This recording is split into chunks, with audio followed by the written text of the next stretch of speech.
दूर किसी जंगल में ठंड का मौसम चल रहा था। सारे पक्षी ठंड के मौसम का आनंद उठा रहे थे, फल खा रहे थे, मिर्ची खा रहे थे और मज़े से अपनी ज़िंदगी गुजार रहे थे।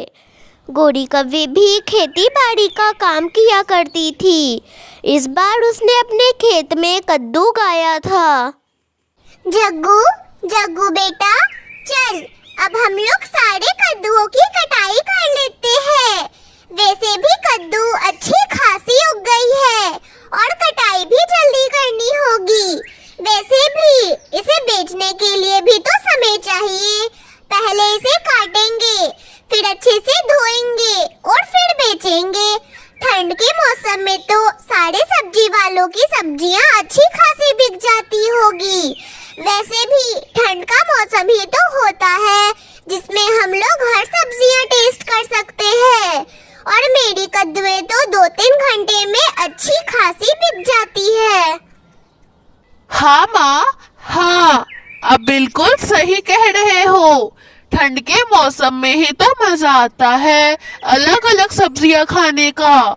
मुझे तो सारी सब्जियां बहुत पसंद है ठंड के मौसम में।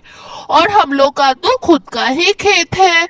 जो सब्जी उगानी है उगाओ और उसकी सब्जी बना के खा लो।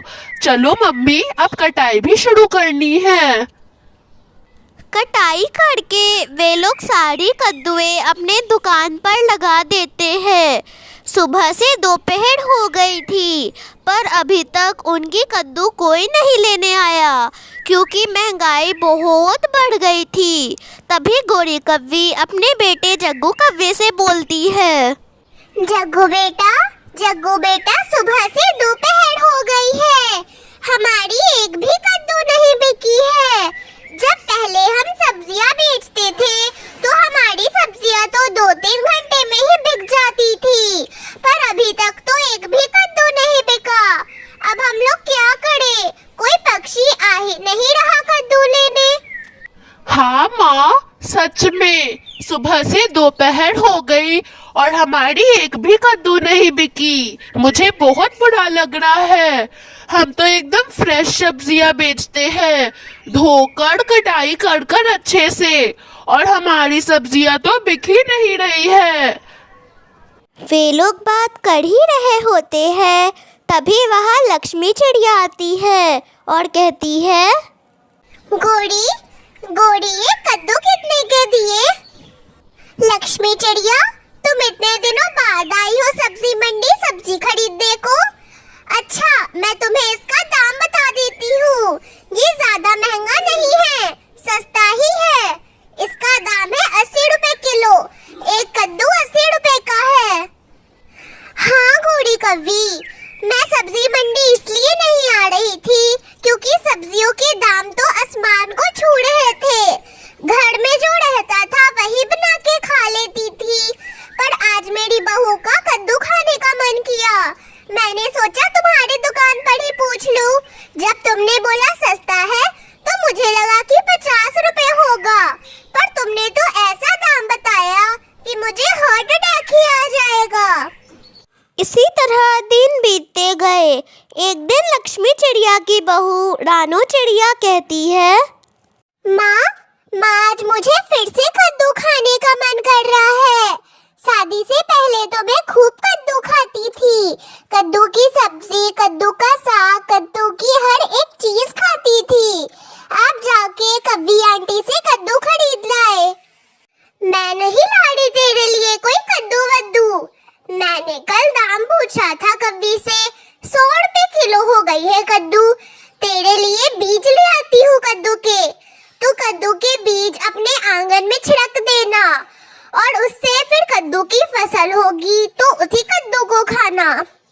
उसके बाद लक्ष्मी चिड़िया अपने बहू रानो चिड़िया के लिए बीज ला देती है। रानो चिड़िया खाद के साथ उस बीज को अपने खेत में बिखेर देती है। बिखेरने के बाद कुछ ही दिनों में उस पर पौधे आते हैं और पौधे आने के बाद उस पर कद्दू उग जाते हैं और फिर रानो चिड़िया और उसका पूरा परिवार सुखी सुखी रहने लगता है। इस बार बारिशें बहुत देर तक थी। सारे पक्षी अपने घोंसले में बैठ बारिश के रुकने का इंतज़ार कर रहे थे, क्योंकि इस बारिशों से पहले किसी भी पक्षी ने दाना जमा नहीं किया था, सिवाय लक्ष्मी चिड़िया के। कालू, कालू, मुझे तो ऐसा लग रहा है अगर मुझे कुछ खाने को नहीं मिला तो मैं तो भूखी ही मर जाऊंगी। इस बार किसी पक्षी ने भी दाना नहीं जमा किया है और हमसे तो दाना बिल्कुल भी नहीं जमा होगा।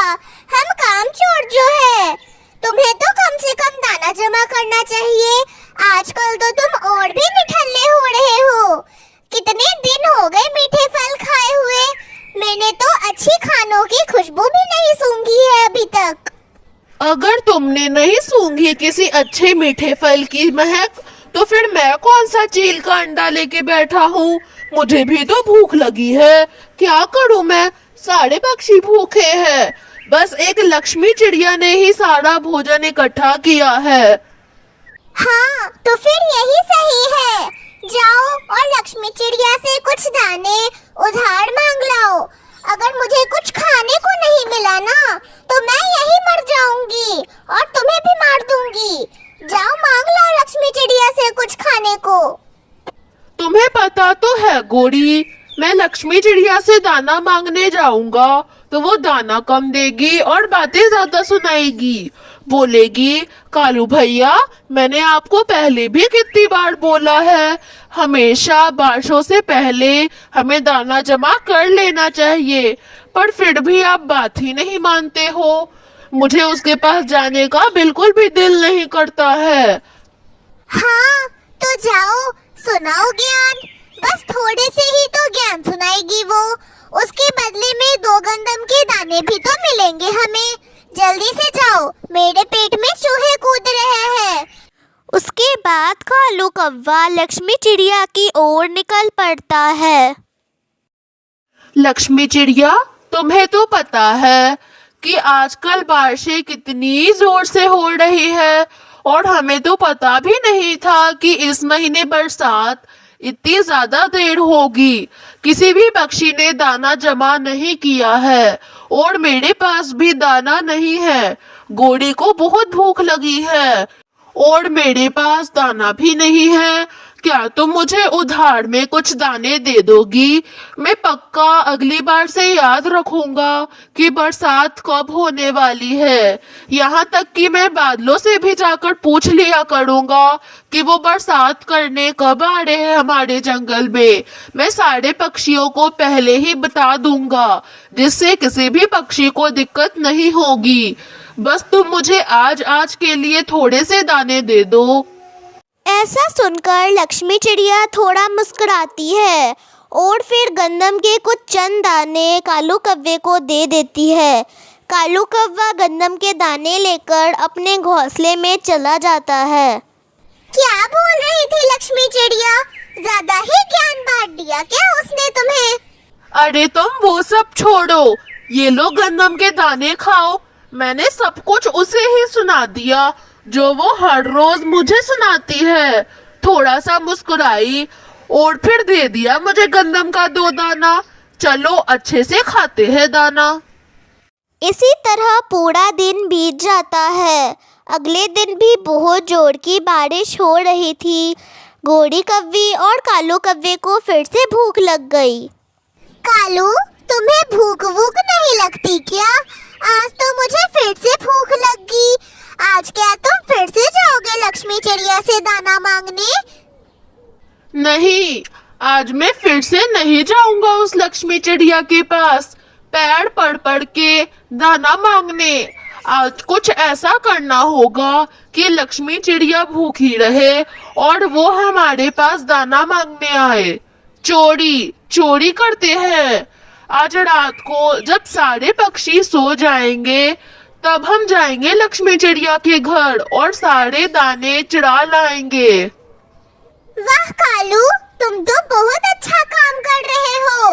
मुझे तुमसे यही उम्मीद थी। अब जल्दी से जाना और सारे दाने चुरा लाना। उसके बाद कालू अपने काम को अंजाम देने रात को ही निकल जाता है। जैसे ही वो दानों के पास बैठता है, उसके पंजे पिंजरों में फंस जाते हैं और वह चिल्लाता है, चिल्ला चिल्ला के बोलता है, बचा लो, मुझे कोई बचा लो। हाय मेरे पंजे, कितना दर्द हो रहा है। जब भी मैं कोई चोरी या फिर बुरा काम करने जाता हूँ, तब भी मेरे साथ बुरा ही होता है। सिर्फ गोरी की ही वजह से मैंने दाना चढ़ाया। हे भगवान, बचा लो, कोई मुझे बचा लो प्लीज। उसके बाद लक्ष्मी चिड़िया कालू कौवे को बचा लेती है और फिर कालू कौवे को बोलती है, कालू भैया, मैंने आपको कितनी बार बोला है कि यह मेरा भाषण नहीं है। भगवान ने हमें इस धरती पर डाला ताकि हम ईमानदारी का काम करें, मेहनत करें और एक दूसरे की मदद करें, ना कि चोरी और काम चोरी। काम चोरी करेंगे तो इसमें भी हमारी ही लॉस है, और चोरी भी करेंगे तो आप एक ना एक दिन पकड़े जाओगे। क्या होता अगर आप आज भी आकर मुझसे दाना मांग लेते? मैं आपको डांट थोड़ी देती, भगा थोड़ी देती। ये बहुत बुरा काम है। कालू बहुत शर्मिंदा होता है और फिर अपने घोंसले की ओर चला जाता है।